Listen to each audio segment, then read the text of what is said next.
favorite place to play? Favorite place to play? Wow, you just hit me with one of the hardest questions ever because I love playing so many places. Oh boy, where would be my favorite? It's definitely not a Vancouver. I've played here way too much. You know what? I'm not just saying this because I'm doing an interview with you, but I've always said, and you can look it up in past interviews, I love Perth, Australia. I love playing there. The crowds have been great.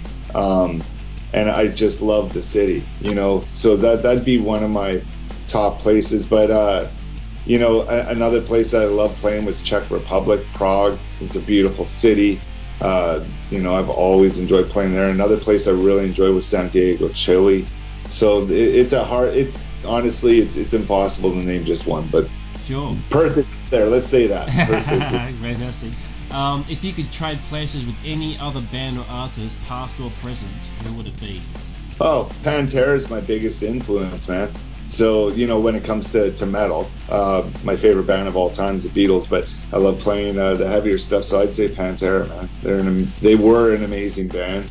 Rip, Dimebag, and Vinny, but rest in peace. But yeah, they were incredible, man. Absolutely, yeah. Current band that you would love to tour with? Oh, that's a good one. Definitely my buddies in Gojira, I'd say, because we've already toured with them and done stuff with them before with Devin Townsend Project, but it's such a great band. Awesome people, just awesome people. They're fun to hang around with. We all get along great, so Gojira would be a killer bill to get on. Artists you would love to collaborate with on a recording that you haven't done so yet? Wow, that's a good one. Again, I think the guys in Gojira would be cool to collaborate with. Joe and I get along good, so that'd be really interesting. We have similar influences. He loves Sepultura and Pantera, so that'd be a fun collaboration. There's also the guys in the band Avatar. That's another band we love to tour with, to be honest.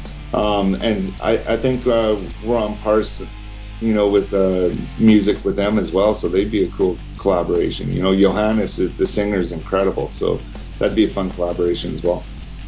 Craziest band encounter? I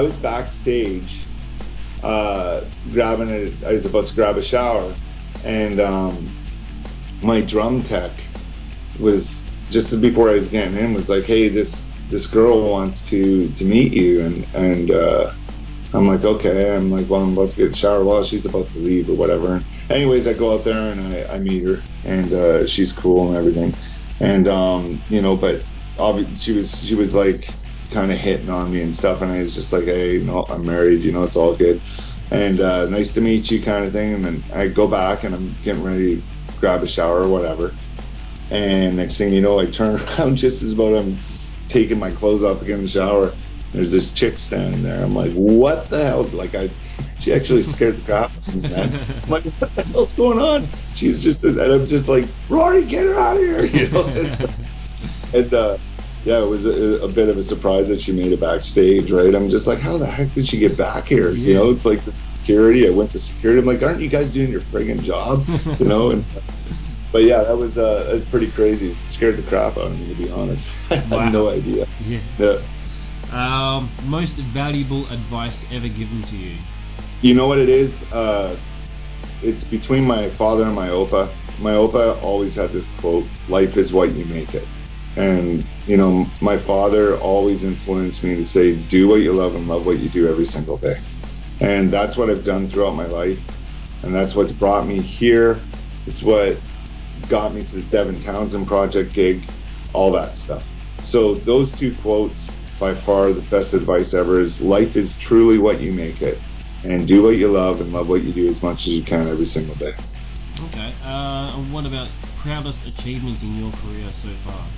That would be a tie between playing Royal Albert Hall, which we sold that out in one day with Devin Townsend Project, and one of the most iconic venues in the world. And the other thing would be getting a 7-page feature in Modern Drummer magazine, which is the biggest drum magazine in the world. And to get that feature, to see the, you know, setup of your kit and them describing everything and then just interviewing you over 7 pages. It's pretty amazing. And you know, when you look on the stem of the book, it says Modern Drummer and Dave Weckl at the cover, but I was the next feature, so it says Modern Drummer Dave Weckl / Ryan Van Vooderlei. You know, it's like, to this day I still look at that and get goosebumps, right? I'm like, Yeah. wow, I dreamed of that since I was a kid, so that's a pretty big achievement too. Awesome. Well, one last question for you. If you had one, what is your guilty musical pleasure? Oh man. You know what? I like listening to soundtracks and of movies, and not that that's a guilty pleasure, but I have the Titanic soundtrack from the movie Titanic. Oh, yeah. It's funny. There's a funny story behind this. I was listening to it one day, and I like the music behind the symphony music, like the instrumental stuff that they did. It's like when I work, I like to listen to different soundtracks at times. But the Celine Dion song came on, you know, which was a huge hit or whatever. And it was playing, and my wife walked in, and she's like, "Are you kidding me?" I'm like, no, it's not. I couldn't talk myself out of that one, but but I don't know if it's necessarily a guilty pleasure, but it's a hell of a story.